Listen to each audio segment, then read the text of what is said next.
Good morning to our viewing audience. We would like to thank you for watching our Community Update Show, and we are so excited to be here with you again. Today we'd like to welcome Eunice Beck. She is a former MCC employee where she worked here for 15 years as the Director of Special Services. Eunice also worked at Ferris State University for 15 years as an academic counselor. And we are just so excited that she's taken time to come back to the place that I knew her from. That's been 15 years ago, but she was awesome at what she did then, and we're going to find out exactly what she's involved with today. Thank you, Ms. Beck, for joining us. Well, thank you very much for having me. Yes. May I call you Eunice? Absolutely. Okay, please. Thank you. I believe you have started an organization called MC? M-Says. M-Says. That's M-C-E-Z. And why don't you tell us a little bit about that and about yourself and exactly what you're doing? Okay. Well, M-Says is the acronym for Middle Class Empowerment Zone, and we have existed now for a year. I am co-founder to M-Says with Doris Hale. And we created or developed M-Says to give the middle class a voice. And part of our mission statement is that we are an educational, informational, nonpartisan website. Okay. And we are including middle class, those striving to enter the middle class, and those who support the middle class. So I think that we cover everybody. Well, that's awesome. Now, exactly what does M-Says do? Well, M-Says right now is hosting how to write your elected officials workshops. And these workshops are designed to empower your voice to be heard. And part of our workshop is that we teach people how to write letters using the M-Says format, and we teach them about our power components, what makes an effective letter. And we talk about the why is it important to contact your elected official, and why people don't do it. So our method is to show the people, the participants, the voters, the citizens who come, that it's really very simple to participate in government. And this is one way. It's not the only way, but it is one way to participate in government, have your voice heard, express your and ask a question. Okay. And basically that's what we do. We teach how to break an issue down into a question. Oh, great. Now, my understanding, and I've heard people say before that they've written their elected officials and maybe did not get a response.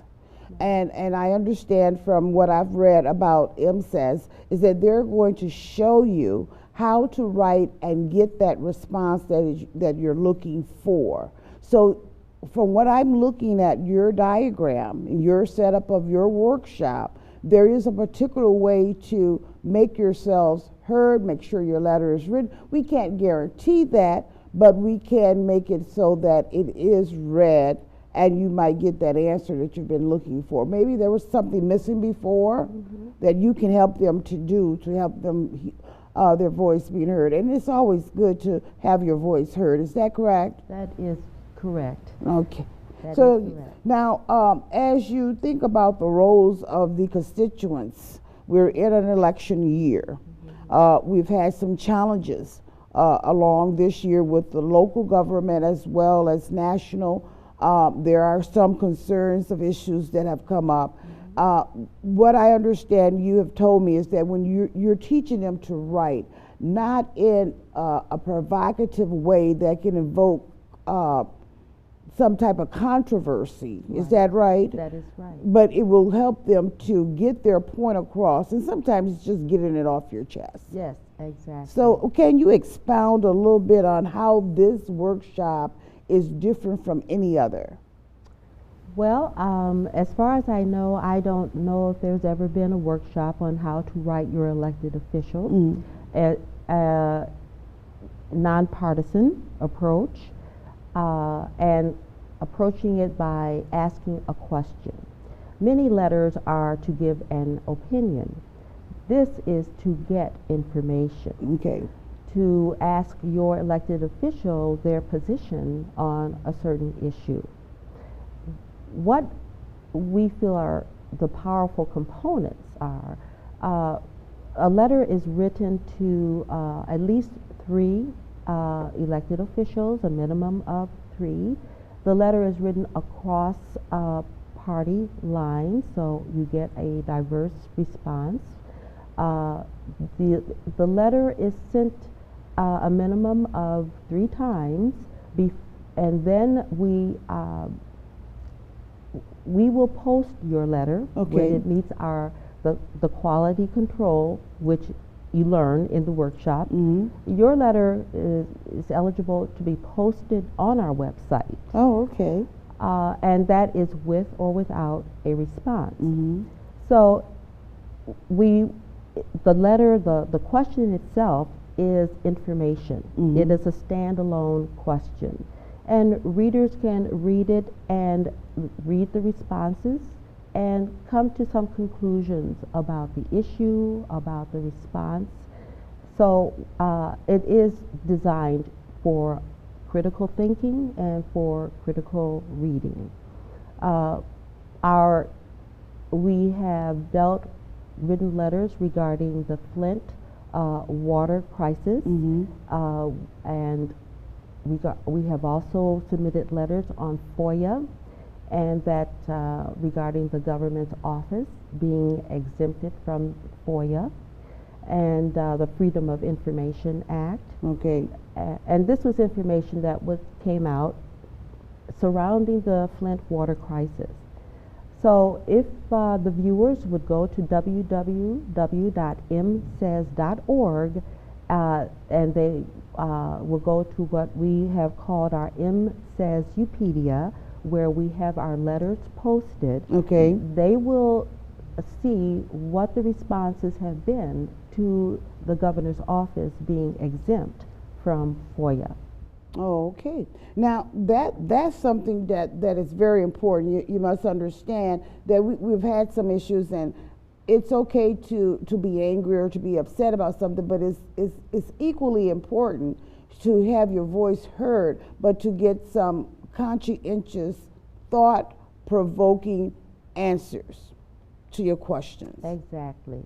To have them answered intelligently rather than guesswork. Exactly. And so that's what I'm understanding, is that while we can sit down and write a letter, this will help us to write an intelligent letter, or a letter that will, sometimes we get that piece of mail that is maybe one thing that catch your eye, and it's how it's written. Yes. And I think all of us, we are in advertising because we sell ourselves or we sell our idea. So it's how we do that. So that's what I'm gathering. You are exactly right. It is exactly how do you write a letter so that you get answers, but it's very polite, it's very businesslike. There is nothing in it that is controversial, but it's a question, and questions themselves are provocative. And so that a lot of work goes into it when a citizen decides to write a letter, and so that is to be respected and to be responded to, and usually they are responded to by the elected official. Well, awesome. Now, I believe we've got a workshop coming up, and let us touch on that a little bit, because here at MCC, we will be the host for the workshop on how to write your elected officials. And that is to take place on June 7th, I believe, right? That's right. The first session will be the beginner session, and that will be from 5:30 to 7. Yes. So can you just tell, in that beginning, what will we embrace in that beginning session? Well, in that beginning session, we will talk about why people don't write their elected officials. And usually the participants will see themselves in those reasons why. Mm-hmm. And so that helps them to identify with why they don't and why they now can. Mm-hmm. So then we talk about what are the components or the advantages to writing your elected official. It is not the only option. Some people prefer to go a personal visit. Some prefer a phone call. But there are advantages to actually writing a letter. And so we talk about that. And then we also talk about the power components to a good letter, to a good question. What is a good question? And that is one thing about the MCES letter writing format. You ask one question. That's how you start your dialogue with your elected official. Okay. And then your one question is your issue that you are going to continue to write about. So if you don't receive a letter response back, you will send it again. Okay. And then you will send it again. And so the same letter. And so this shows your commitment to your question, to your issue, and that you are looking for a response from your elected official. And we talk about how to evaluate your question, how to use critical thinking to determine, is this a good question? And once you've gone through that process, which we call our quality control process, then you are eligible to submit your letter to MCES, and your letter will be posted on MCES website after you have received or have not received a response. Okay, very good. Now also we will have a intermediate session that starts on June 20, that will be on June 21. That's on a Tuesday again, 5:30 to 6:30, and there's only a nominal, a small fee to cover the materials of $10 for both sessions. And this is kind of like a community outreach thing that we're doing, inviting you to come out. The first session is June 7th, 5:30 to 7 here at MCC. And we will have it posted. We will start taking registrations, but you can come out that night and we can take your registration. Time is flying by. As I said, it really does fly when we're talking.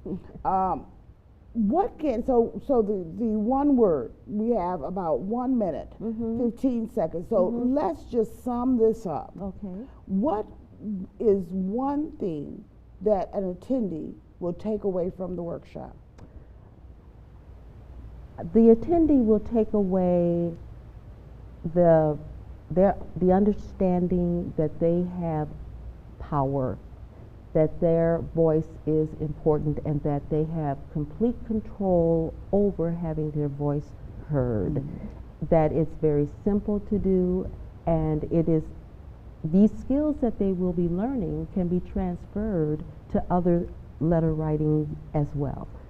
So they will be empowered with tools and skills to empower themselves to be heard, and to then use that information to become an informed voter. Oh, good. Now, wow, that time went by fast, but I thank you for being here with us today. And we certainly could talk more, but I do thank you for being here. Thank our viewing audience for sharing this time with us. Once again, we welcome your comments, and if you have any ideas for future topics you'd like to be discussed, please email me at mary.williams@muskegoncc.edu. And as always, When you think of the community college, you think of MCC. And I'll talk to you again real soon. Bye now.